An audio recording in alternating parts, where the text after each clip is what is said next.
오늘은 사순절 네 번째 주일이 되겠습니다. 이제 우리 함께 자리에서 일어나셔서 조용히 기도하심으로 예배로 나아가시겠습니다.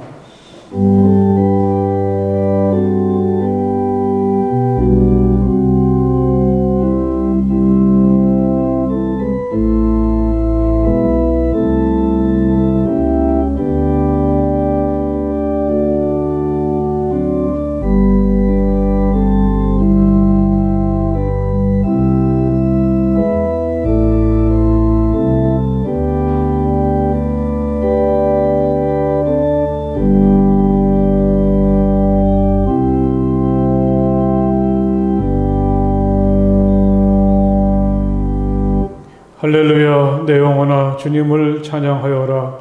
내가 평생토록 주님을 찬양하며 내가 살아있는 한 내 하나님을 찬양하겠다. 야곱의 하나님을 자기의 도움으로 삼고 자기의 하나님이신 주님께 희망을 거는 사람은 복이 있다. 아멘.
이 시간 우리 다 함께 조용히 침묵하시며 하나님께 기도 드리시겠습니다. 하나님, 제가 여기 있습니다. 따뜻한 사랑으로 저를 품어주시고 제게 있는 모든 부끄러움과 허물들을 용서해 주시며 저의 아픔과 상처와 질병을 치유해 주시기 원합니다. 조용히 침묵하시며 하나님께 기도하시겠습니다.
주님께서 당신들에게 복을 주시고 당신들을 지켜주시며 주님께서 당신들을 밝은 얼굴로 대하시고 당신들에게 은혜를 베푸시며 주님께서 당신들을 고이 보시어서 당신들에게 평화를 주시기를 빕니다. 아멘.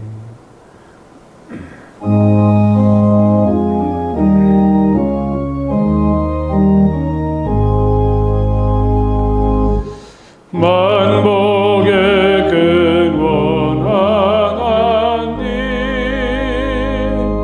온 백성 찬송 드리고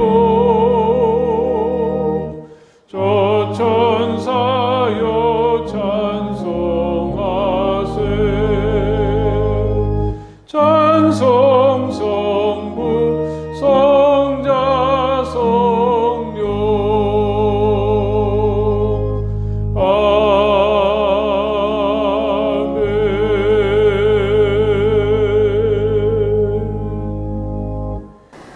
하나님 아버지 감사합니다. 부족한 저희들을 사랑하여 주시어서 주님의 몸된 교회로 인도하여 주시니 감사합니다. 이 시간 작은 수의 주의 자녀들이 모여 예배드릴 때 함께하여 주시옵시며 말씀 속에 임하시는 주님의 은혜를 깨닫게 하시고 나태한 믿음이 되지 않도록 늘 깨어있게 인도하여 주시옵소서. 코로나로 인해 함께하지 못하고 영상 예배를 드리는 곳마다 주의 영이 충만케 하여 주시옵소서. 힘들고 어려운 시기를 보내는 가정마다 주님 힘주시고 능력 주시어서 낙심하지 말고 일어설 수 있도록 용기를 더하여 주시옵소서. 모든 일이 주 안에서 형통하도록 늘 주님 인도하여 주셨기를 간절히 기도합니다. 또한 말씀을 전하시는 우리 목사님 항상 영육간에 강건하게 지켜주시옵시고 우리 교회가 구원의 빛이 되게 하사 사순절을 보내며 더 큰 부활의 기쁨으로 하나님께 영광 돌리며 주님의 몸된 교회로 세워나가기에 부족함이 없도록 주님 인도하여 주셨기를 간절히 원하오며 살아계신 우리 주 예수님의 이름으로 기도합나이다. 아멘. 오늘 하나님의 말씀은 마태복음서 5장의 말씀이 되겠습니다. 마태복음서 5장 1절에서부터 12절까지의 말씀을 다 찾으시겠습니다. 마태복음서 5장 1절에서부터 12절의 말씀 이제 제가 봉독하겠습니다. 예수께서 무리를 보시고 산에 올라가 앉으시니 제자들이 그에게 나아왔다. 예수께서 입을 열어서 그들을 가르치셨다. 마음이 가난한 사람은 복이 있다. 하늘나라가 그들의 것이다. 슬퍼하는 사람은 복이 있다. 하나님이 그들을 위로하실 것이다. 온유한 사람은 복이 있다. 그들이 땅을 차지할 것이다. 의에 줄이고 목마른 사람은 복이 있다. 그들이 배부를 것이다. 자비한 사람은 복이 있다. 하나님이 그들을 자비롭게 대하실 것이다. 마음이 깨끗한 사람은 복이 있다. 그들이 하나님을 볼 것이다. 평화를 이루는 사람은 복이 있다. 하나님이 그들을 자기의 자녀라고 부르실 것이다. 의를 위하여 박해를 받은 사람은 복이 있다. 하늘나라가 그들의 것이다. 너희가 나 때문에 모욕을 당하고 박해를 받고 터무니없는 말로 온갖 비난을 받으면 복이 있다. 너희는 기뻐하고 즐거워하여라. 하늘에서 받을 너희의 상이 크기 때문이다. 너희보다 먼저 온 예언자들도 이와 같이 박해를 받았다. 아멘. 오늘 이렇게 하나님 앞에 나와서 예배 드리거나 또 가정에서 하나님을 예배하는 우리 모든 성함의 가족들에게 하나님께서 큰 은혜와 복으로 내려주시기를 간절히 바랍니다. 어떻게 잘 한 주간도 지내셨습니까? 벌써 이제 사순절의 절반을 지나고 있죠. 오늘이 사순절 네 번째 주일인데 정말 이 시기에 할 일도 많고 또 생각할 것도 많으시겠지만 십자가의 주님을 바라보면서 또 거기서 내가 어떻게 살아야 될지 또 내가 어떠한 마음을 가져야 될지 삶의 길을 찾을 수 있는 은혜의 시간이 될 수 있기를 간절히 바랍니다. 그 지위가 많이 쇠퇴하긴 했어도 오늘도 여전히 세계를 향해서 독보적인 영향력을 행사하는 나라가 있다면 미국이라고 하겠습니다. 이 나라는 그 다양한 이민족이 뒤엉켜 살아가는 곳으로도 유명합니다. 원래 그 땅은 인디언들이 대대로 살던 곳이었죠. 그들은 지금은 단지 명맥만 유지할 뿐입니다. 미국 정부가 그들을 보존하기 위해서 많은 혜택을 주기도 하지만 시간이 갈수록 쇠잔해 가고 있다고 합니다. 원래 인디언들은 오랜 시간 동안 깊은 유대감을 지닌 공동체를 이루며 살아왔습니다. 16세기에 인디언에 대해서 조사한 보고를 보면 이 사람들은 물질적으로는 소박하고 심리적으로는 보람 있는 생활을 하였다고 하고 있습니다. 그들의 공동체는 작고 긴밀하고 평등했고 또 종교적이고 재미있고 용감했다고 합니다. 그들은 과일과 야생동물을 먹고 살았으며 천막에서 잤고 개인 소유는 거의 없었다고 합니다. 그들은 대부분 똑같은 가죽옷을 입고 비슷한 신발을 신었습니다. 추장이라고 해도 특별히 가진 것이 없었습니다. 그런데도 그들은 아주 만족하면서 살아왔습니다. 그들을 영적으로 흔들어 놓고 정신적으로 병들게 한 것은 그곳에 도착한 유럽 사람들이었다고 합니다. 그들과 접촉하면서 이 인디언들은 공동체 생활의 소박한 즐거움이나 어스름력 텅 빈 협곡의 아름다움을 이야기하는 조용한 목소리에 더 이상 귀를 기울이지 않게 됩니다. 그 대신 이들은 술이라든지 화려한 장신구, 총 같은 무기에 눈독을 들이게 되었습니다. 유럽의 상인들은 드디어 인디언들의 내면에 잠자던 욕망을 끌어내는 데 성공하게 됩니다. 이 상인들의 목적은 인디언들을 통해서 동물 가죽을 대량으로 사들여서 유럽에 팔려는 것이었습니다. 이 돈의 맛에 재미를 들인 인디언들은 닥치는 대로 동물을 잡기 시작했습니다.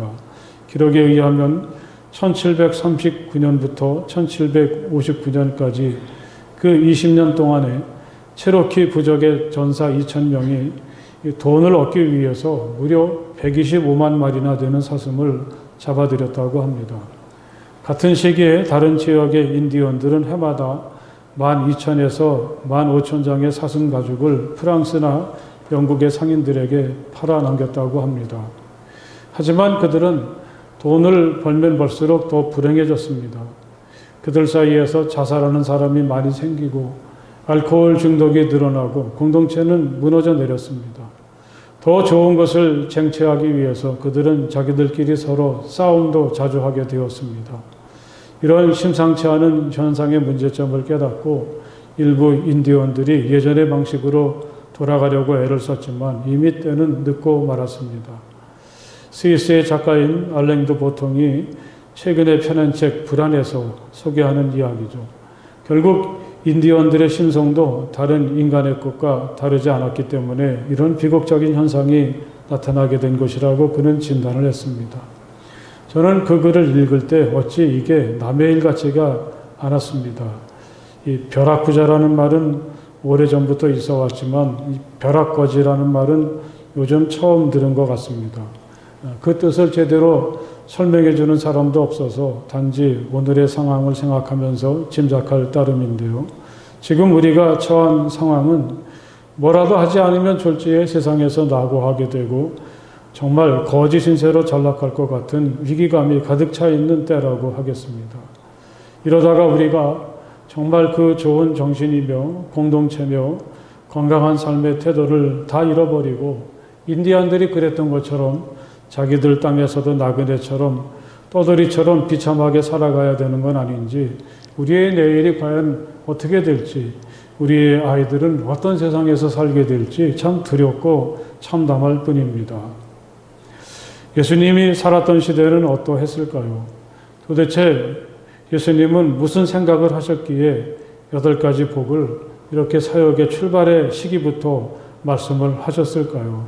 다시 팔복의 말씀을 묵상할 때마다 그런 생각에 빠져들게 됩니다. 그때 사람들도 우리와 크게 다르지 않았겠죠. 오히려 더 어려웠을 것입니다. 이스라엘에 갔을 때 당시 사람들이 살던 거처라고 해서 보여주었는데, 물론 시간적인 차이는 많이 있지만 그거는 짐승이나 살 수 있는 것이지 우리 같은 사람은 도저히 살 수가 없었습니다. 그런데도 예수님은 그런 사람들에게 가난하게 살아라, 슬퍼해라 이렇게 말씀하셨을 때 더 이상 어떻게 가난해지라고, 더 이상 어떻게 슬퍼라고 그런 말씀을 그들에게 하셨을까 마음이 참 궁금합니다. 시기가 좋지 않아. 지금은 그런 때가 아니야. 나는 그런 형편과 처지가 되지 못해.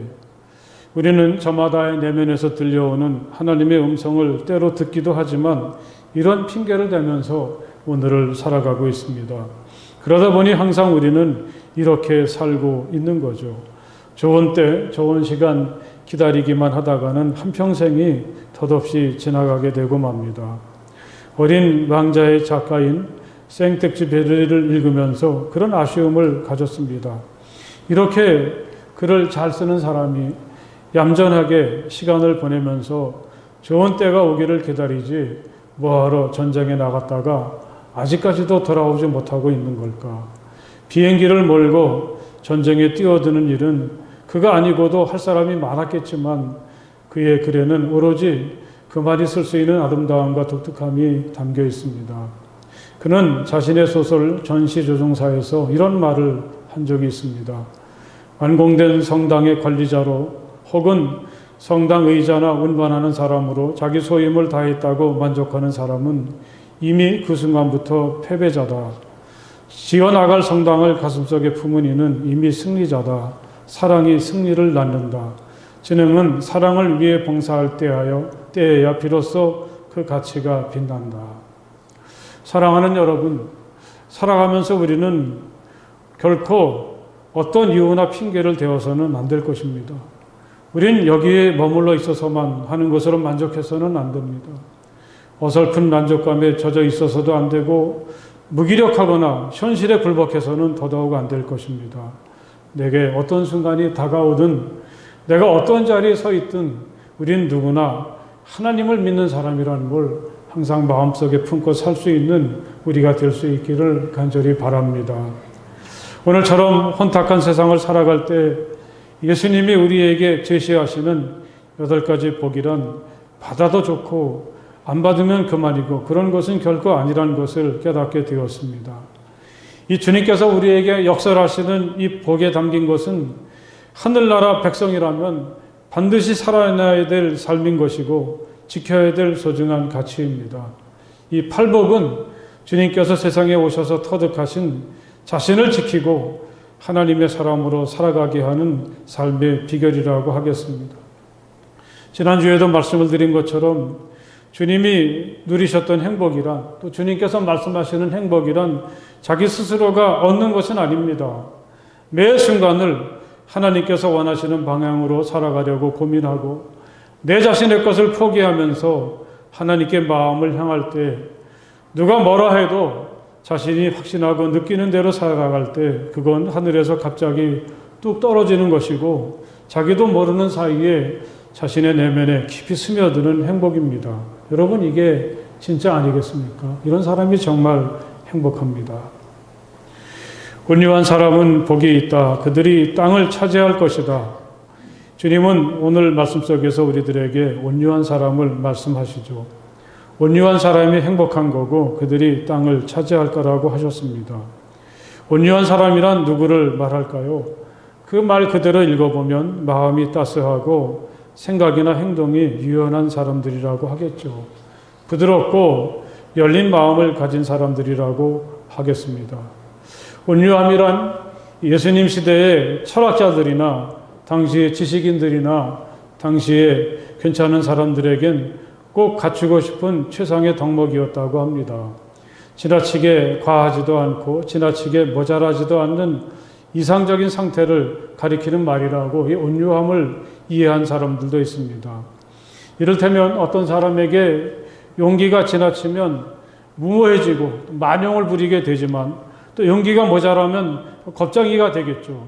온유한 사람이란 이런 경우에 비겁한 사람도 무모한 사람도 아니라고 그렇게 그들은 얘기합니다.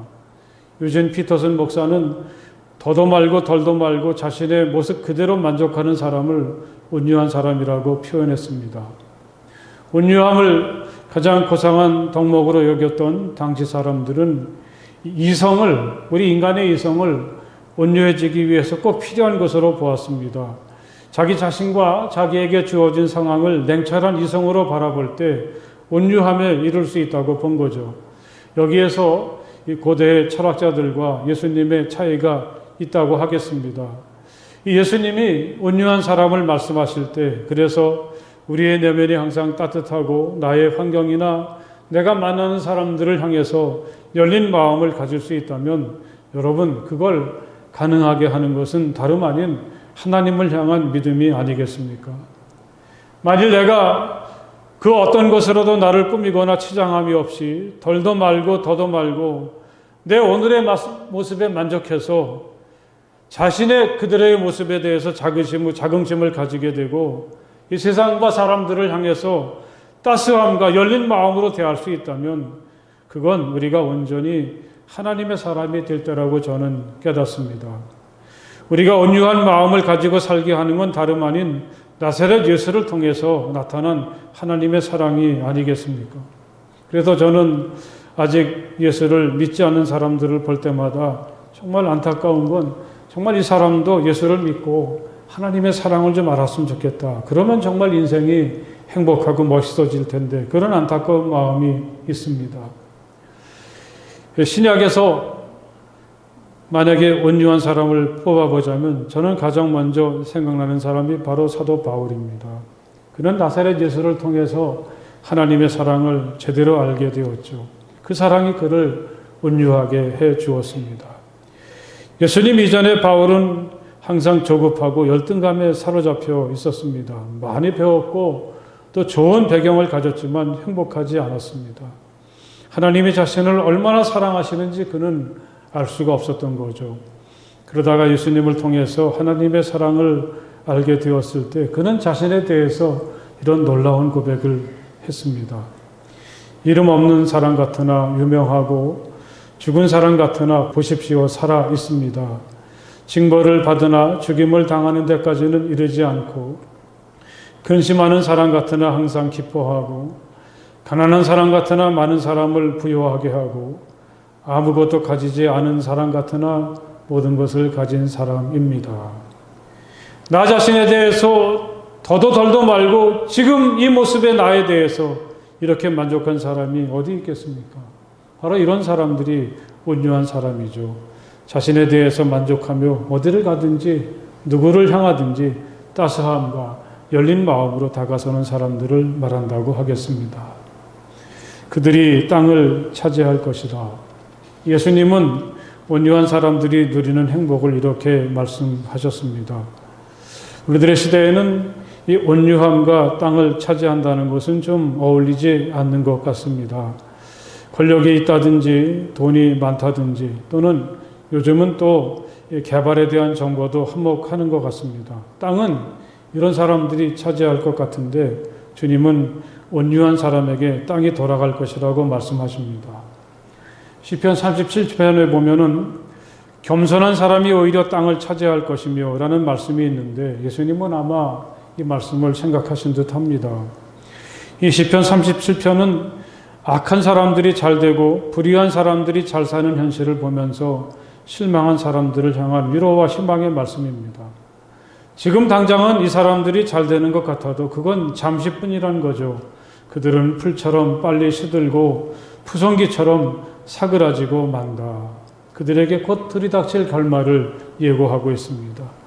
이런 이야기에 이어서 나오는 말씀이 바로 이 겸손한 사람들이 오히려 땅을 차지하게 될 것이라고 말씀하십니다. 여러분, 우리는 이런 말씀을 대하게 될 때 다시 생각하게 되지 않습니까? 만약에 지금 내가 소유하고 있는 집이나 땅이 있다면 그건 내게 정말 필요하고 꼭 있어야 하는 것인가? 도대체 그것은 얼마 동안 나의 소유로 남아있을까? 내게 그것이 있어서 얻어지는 것과 잃는 것은 어떤 것일까? 이런 것들을 우리는 한번 생각하게 되지 않습니까? 온유한 사람이란 있으나 없으나 지금 자신의 모습으로 만족하고 감사해야 하는 사람인 거죠. 거기서 따스한 마음이 나오고 열린 생각을 할 수 있습니다. 지금 내가 어떤 것을 소유했다고 하더라도 사랑하는 여러분, 만약에 그게 하나님이 기뻐하시고 하나님께서 동의하시는 것이 아니라면 여러분 그것은 혹시 오래가지 못할 수도 있습니다.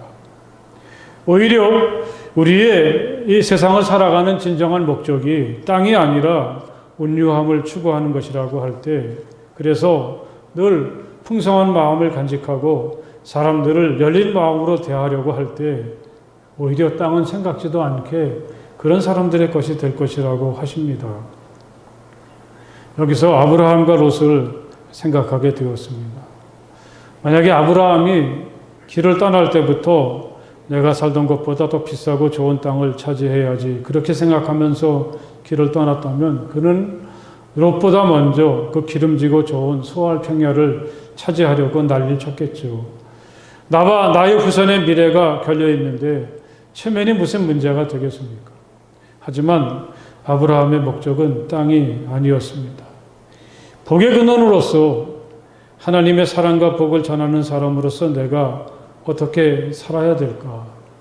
아브라함에게는 이게 자신이 세상을 살아가는 목적이고 이유였습니다. 하나님은 그런 아브라함에 계속해서 내가 너에게, 너의 후손에게 땅을 주겠다 약속을 거듭하시지 않습니까? 오히려 그토록 땅에 대해서 욕심을 부렸던 롯은 그가 자기가 차지하고 자기 땅이라고 생각했던 그곳에서 머물렀던 시간은 정말 잠깐뿐이었습니다. 그때 너희는 돈으로 살 수 없는 모든 것에 당당한 죄인이 된다. 이 피터슨 목사는 땅을 차지하는 행복을 이렇게 읽었습니다. 눈에 보이는 땅을 차지하는 것과 비교할 수 없는 풍성한 것, 영원토록 사라지지 않는 것이 사랑하는 여러분, 하나님을 믿는 우리에겐 있지 않습니까? 땅에 대해서는 좀 모르는 척하고 이 세상을, 주어진 현실을 우리가 따스함과 열린 마음으로 살아가려고 할 때 바로 그런 사람들이 진정한 것, 참된 것, 영원토록 사라지지 않는 것을 누리게 된다는 것, 오늘 주님은 그것을 우리에게 말씀하고 계십니다. 의에 줄이고 목마른 사람은 복이 있다. 그들이 배부를 것이다. 주님은 또 이런 행복을 말씀해 주셨습니다. 여기서 의라는 말은 가까이 하기가 쉽지 않은 것 같습니다. 어떤 특별한 계층의 사람들이나 의를 말하지 우리같이 평범하고 겁쟁이인 사람들은 이 감히 의를 말할 자격도 없는 것처럼 느껴지죠. 또 어떤 사람들은 마치 정의가 자신들의 전유물처럼 그렇게 착각하는 사람들도 많이 있습니다. 민주주의나 거대한 대의 명분을 놓고 목숨을 걸고 싸웠던 사람들이나 의라는 말을 할 것처럼 여겨지는 분위기가 있기도 하죠.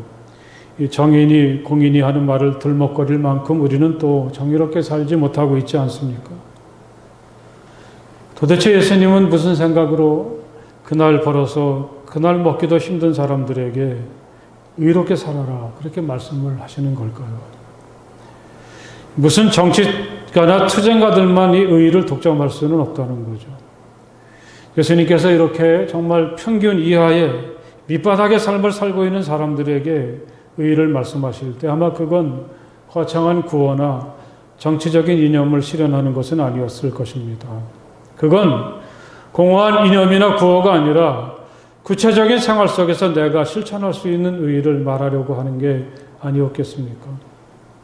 이 의의라는 말씀 속에는 이 바른 관계라 그런 뜻이 담겨 있다고 합니다.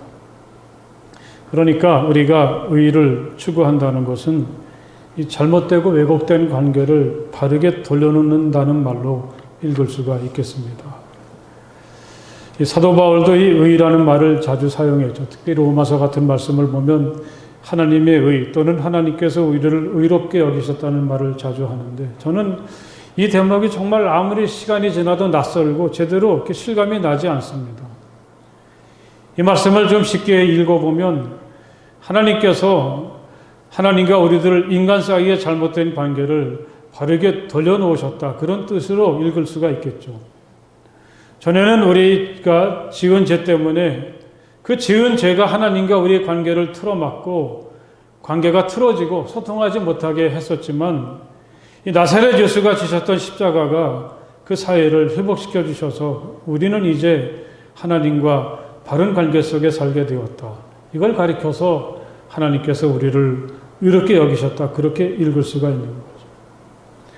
그러므로 우리는 믿음으로 의롭다 하심을 받았으므로 우리 주 예수 그리스도로 말미암아 하나님과 더불어 평화를 누리고 있습니다.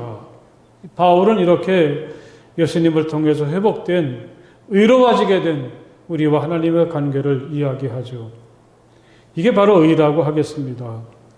우리가 이 세상을 살면서 마치 배고플 때 먹을 것을 찾는 것처럼, 목이 마를 때 물을 마시고 싶어 하는 것처럼 찾아야 될 게 바로 의라고, 사람들 사이에 바르고 건강한 관계라고 주님은 우리에게 말씀을 하십니다. 그렇다면 우리가 의를 행한다고 할 때 그것은 구체적으로 어떤 행위를 말할까요? 그것은 한마디로 말하면 내가 너에게 먼저 다가가는 것이라고 저는 이해했습니다. 특별히 나와 어떤 사람의 관계가 원활하지 못할 때, 의롭지 못할 때 내가 나에게 다가오기를 기다리는 게 아니라 내가 너에게 선뜻 다가선다는 거죠. 여러분, 우리는 그런 모델을 우리와의 관계를 회복하기 위해서, 우리를 의롭게 하기 위해서 먼저 우리에게 다가오신 하나님의 행위를 통해서 읽을 수가 있지 않습니까?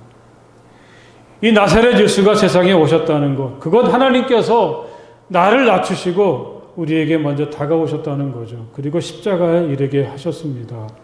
이런 다가섬을 통해서 우리가 이제는 하나님의 자녀가 되어서 이 바울이 이야기하는 것처럼 그분에게 다가설 수가 있게 되는 거죠.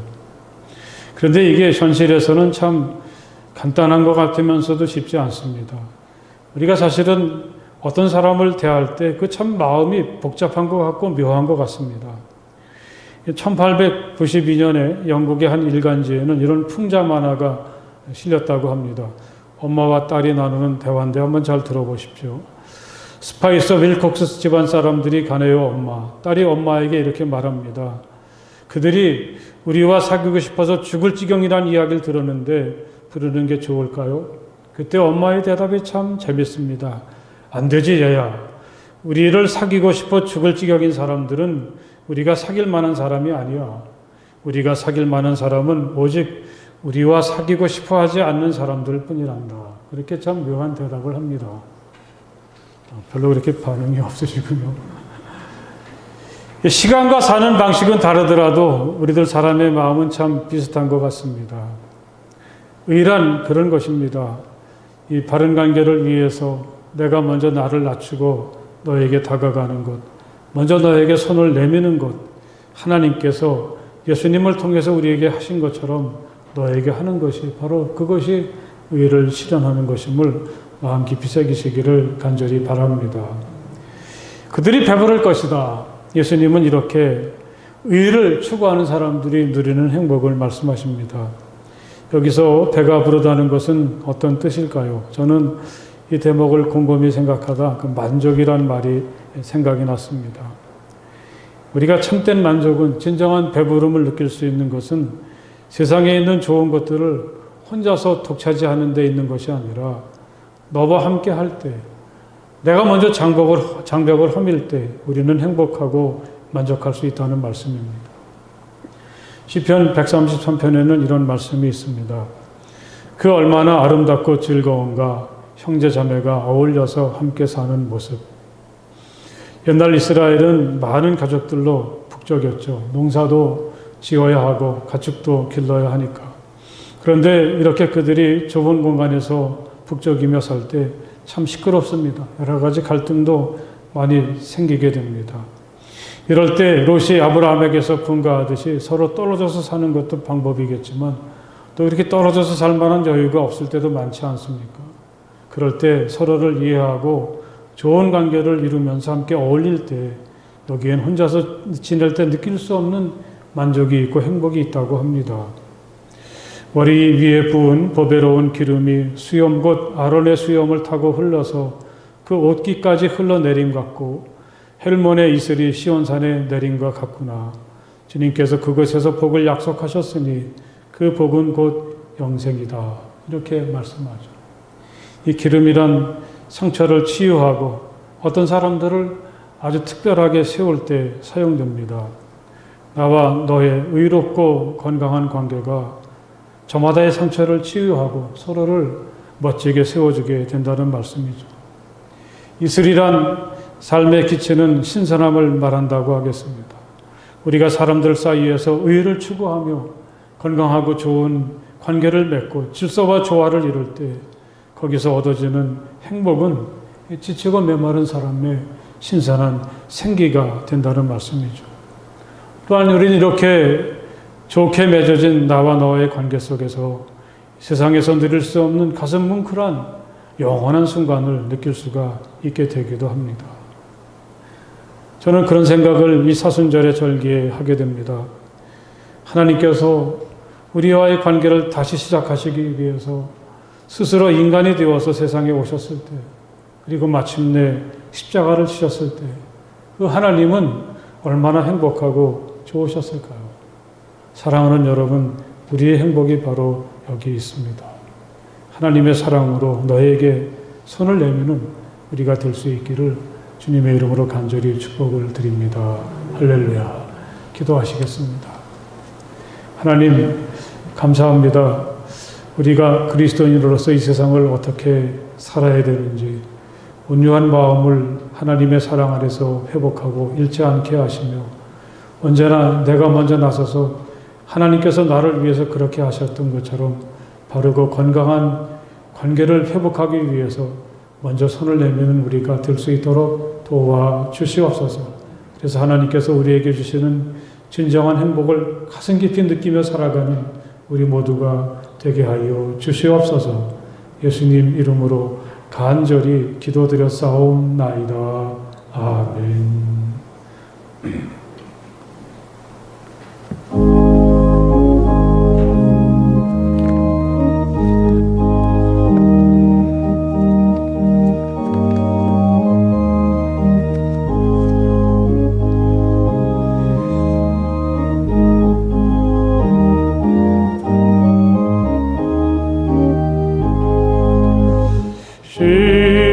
십자가를 내가 지고 주를 따라갑니다.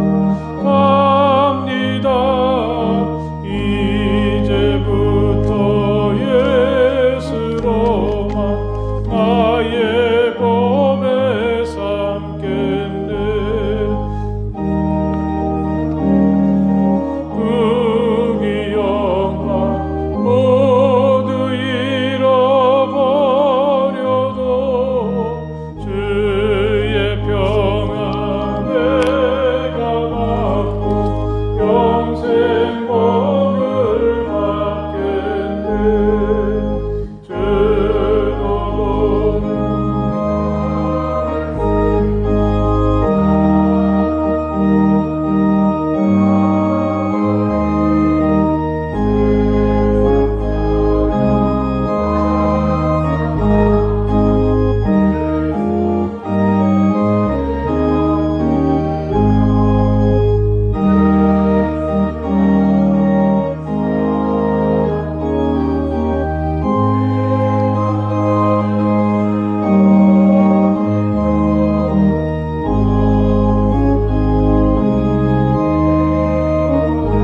주도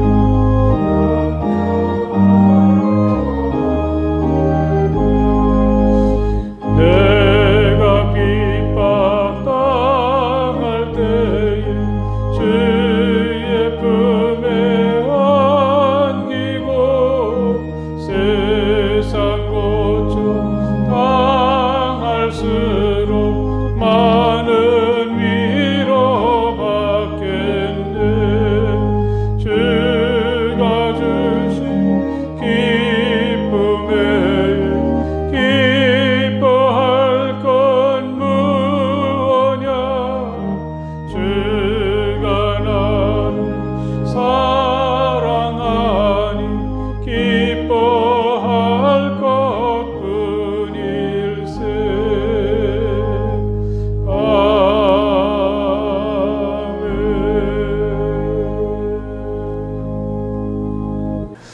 오늘 이렇게 주님 앞에 가정에서 또 교회에서 예배하는 여러분 모두에게 하나님께서 큰 기쁨과 복으로 채워주시기를 간절히 바랍니다.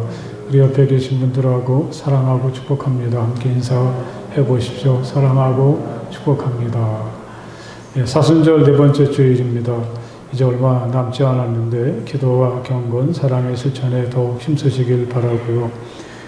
코로나의 상황이 좀 잘 수그러들지 않아서 우리가 계획하고 있는 사순절 기도회 22일부터 부활절 전까지 기도회를 원래 예배당에 모여서 하기로 했었는데 영상으로 올해는 좀 시도를 해보려고 합니다. 그래서 그 매일 아침마다 이 2주간 동안 그 말씀을 여러분에게 이 영상으로 제공해 드리면 여러분들이 그 영상을 통해서 그 말씀을 나누고 또 기도하면서 은혜를 나누는 그런 시간으로 가려고 하니까 여러분들이 함께 꼭 참여하시면 좋겠습니다. 이제 부활절이 점점 더 다가오죠. 4월 첫 주일이 부활절인데요. 부활절을 좀 우리에게 주어진 상황 속에서 좀 뜻깊게 보내고자 좀 몇 가지 안내를 드립니다. 먼저 그 부활절 아침 7시 예배를 우리가 계획을 하고 있는데 그 시간은 촛불 예배로 예배를 드리려고 합니다. 8시 반, 이 시간에 드리는 예배는 없고 이 8시 반 예배를 좀 1시간 반 당겨서 이곳에서 부활절 아침에 촛불 예배를 드리면서 좀 새로운 마음으로 부활하신 주님을 경배하는 시간을 가지려고 하고요. 또 공동 예배는 10시, 11시 30분 두 번 진행을 하게 되는데 11시 30분 예배는 세례 예식을 우리가 거행하고 또 영상은 우리 아침 7시 그 촛불 예배를 영상으로 담아서 여러분들이 못 오시는 분들은 가정에서 예배를 드릴 수 있도록 하겠습니다.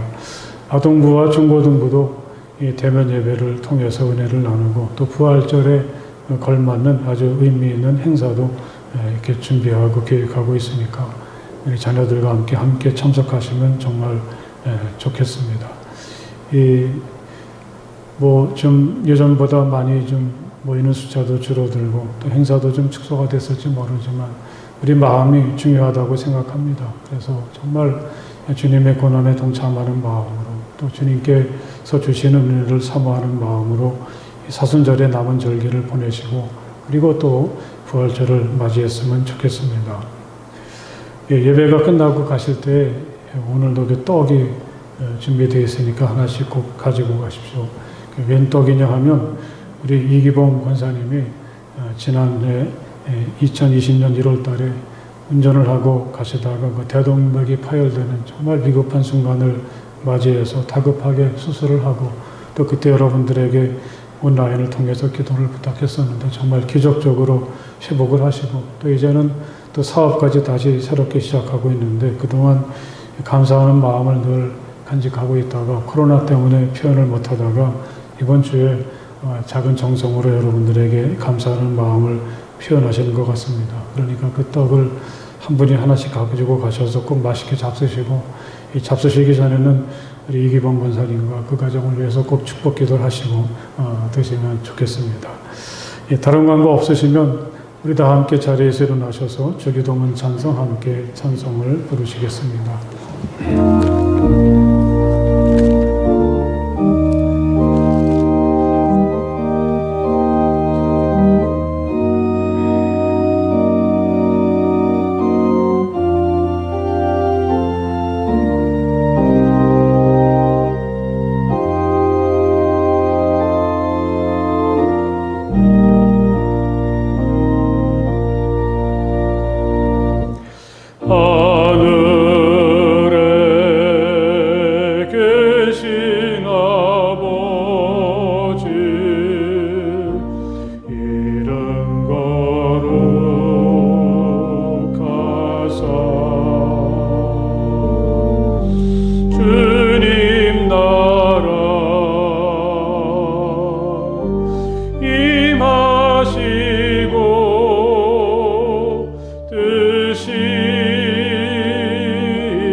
일용할 양식 주시고 우리들의 큰 죄 다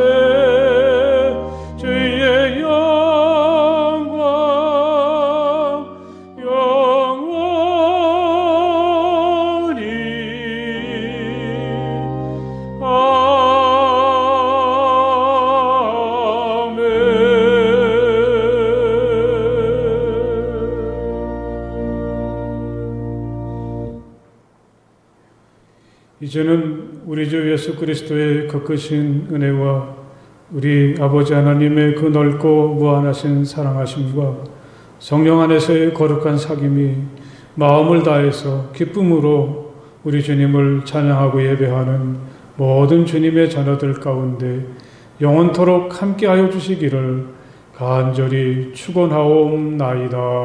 아멘.